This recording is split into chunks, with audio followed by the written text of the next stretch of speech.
Hi everyone, welcome back to the second stage of this instruction video.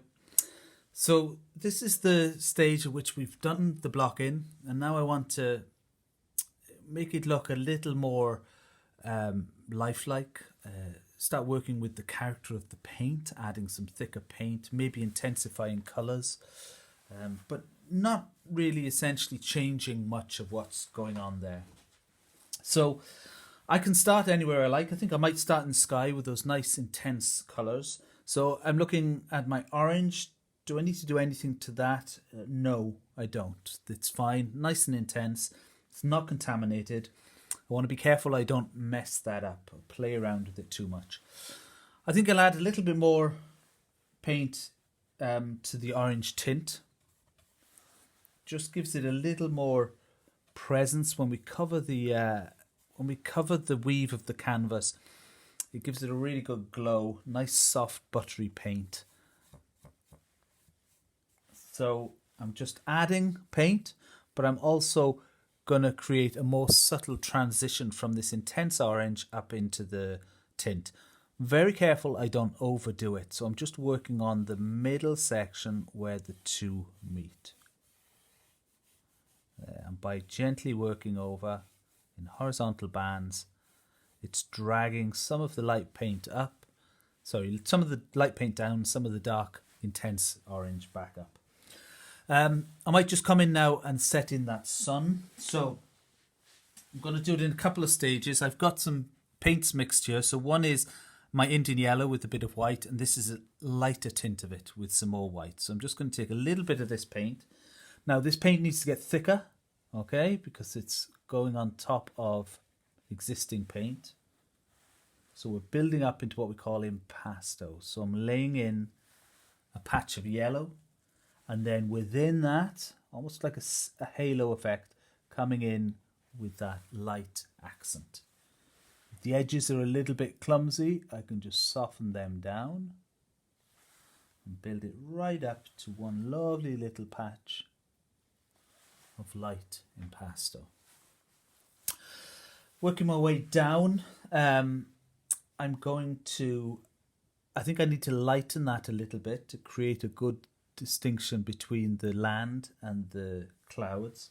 So I'm going to pick up a little bit of the orange tint, not too much, and incorporate it into the clouds. And you'll see what happens is it starts to create an association with the orange of the sky above it, more so than the green of the land. So first I get the paint in there, and then I'll start working around with it. A lot of people make the mistake of putting paint on and overworking it. First thing I need to do is just lay it on. And as we come across, I think it lightens a little bit more over here. So I'm lightening this value, but being careful that it doesn't creep beyond the value of the sky there. That's working fairly well. Now I can just, same as I did with the orange into the tint, I'm just softening that little transition there, creating a nice subtle blend. And then if I want to, feathering that out. Fairly happy with that top section there. Let's look back in and see if anything else happens. There is a very subtle little patch of a hill over here. Now I can either try getting that by darkening a section here, making sure that it doesn't become so dark that it conflicts with this, or I can just lighten above it. Now I could possibly do a little bit of both. So if I just pop a little bit of lighter paint above that, it creates a darker edge. Now if I come in with some of the green paint from here, or even the middle tint here, I should be able to just pull up a distant hill there. Okay. And if I just darken this a little bit, it's one of those areas that takes a little bit of toing and froing. There we go. Now we don't see much detail in this section here, so I'm just going to add more paint and create a nice flat area for that land in the distance, the aerial perspective. The top of the edges are all trees in the distance, so the top of my filbert brush creates a really nice edge on that just by dabbing it in. So it's creating an edge and it's softening the paint underneath. And I can vary them up and down to create the effect of trees. I'm not going to come down too far, because something strange happens when we get this effect. You'll often have it lighter at the bottom than it is at the top. So I'm going to come at this the other way and pull a little bit slightly lighter paint. When I'm talking about light and dark, it's just this range of combinations we've made between green and orange. So there's more orange in this and less green, and as we come over here there's more green and less orange in this patch.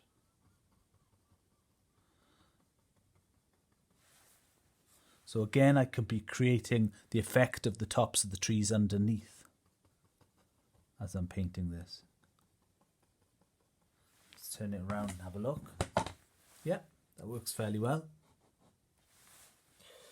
So now, before I stop with all that, I'm going to just get some of the light in the water there. So I think I'd like to lift it up a little bit more.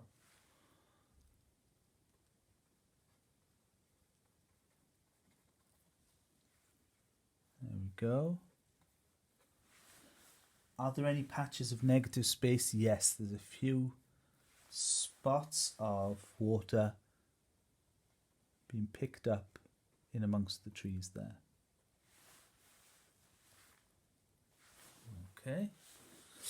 Now down into that big bank of trees there. And look for the variations between them. So what we have is we have quite a large flat area coming across the central portion here.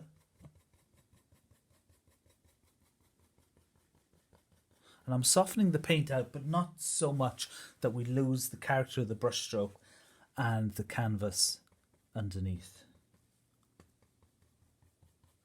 And each one of these brush strokes on a number 4 brush or number 2 brush is the perfect size for this canvas to create the effect of a single tree.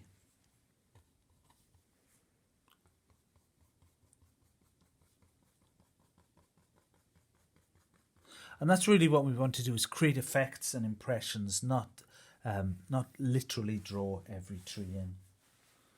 Now I'm looking for subtle changes, and up here we've got some light green. All I have to choose from is a relative light and a relative dark.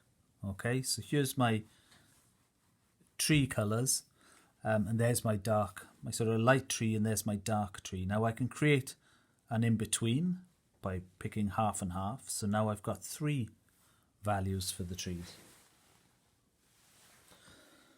So you'll notice up towards the water, some of them are a little bit darker. I could use the side of the brush either. That makes quite a nice effect.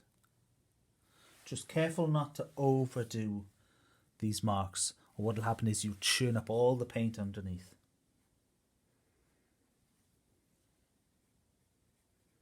And some of the trees in the distance are actually quite dark as well.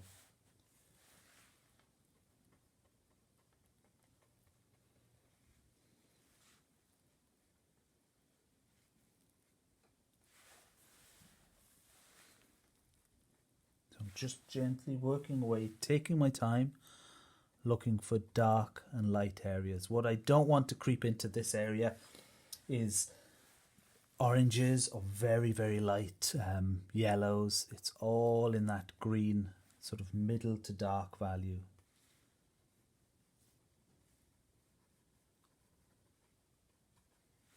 So basically it's taking what looks from a distance just looks like a block of green and creating a bit more interest within it. As we come down to the foreground, you'll notice there's some much more prominent darks. Okay.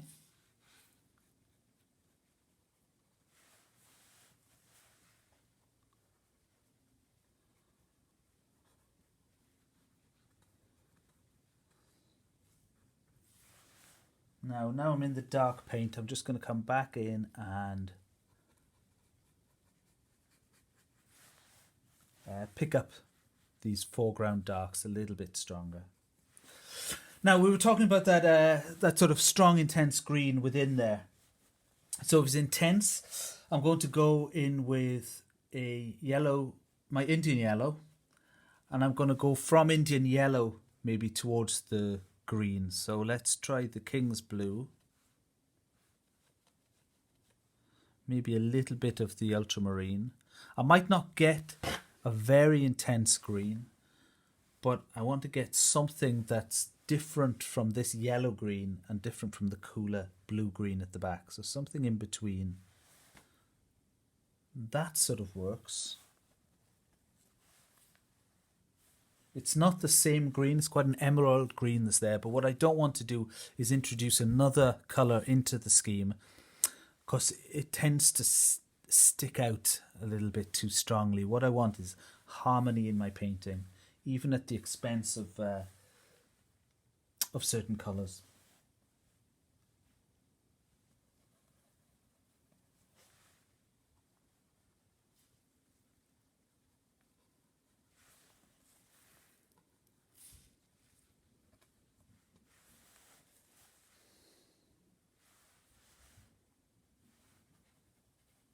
And it becomes quite a light patch of green over here.